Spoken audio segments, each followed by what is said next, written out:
પોરબંદરની છાપ ખરડાયેલી છે એટલે નવા ઉદ્યોગો આવતા નથી.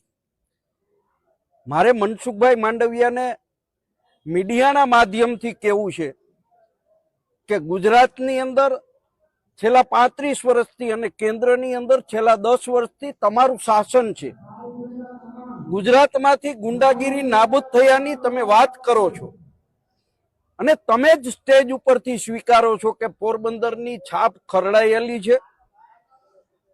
પોરબંદરમાં હું વ્યક્તિગત માનું છું ત્યાં સુધી એવી કોઈ ગુંડાગીરી નથી કે જે ઉદ્યોગ ધંધાના લોકોને હેરાન કરે, પરંતુ ક્યાંક ને ક્યાંક પોરબંદર કુતિયાણા કે પોરબંદર જિલ્લા પ્રત્યે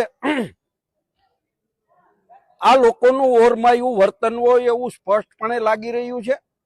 અને નાના મોટા જે ગુંડાઓ છે એ ગુંડાઓને આજ ભારતીય જનતા પાર્ટીના આગેવાનો, આજ મનસુખભાઈ, અહીંના ધારાસભ્ય ભાઈ શ્રી અર્જુનભાઈ, પૂર્વ મંત્રી શ્રી, આજ લોકો બચાવવા માટે જાય છે.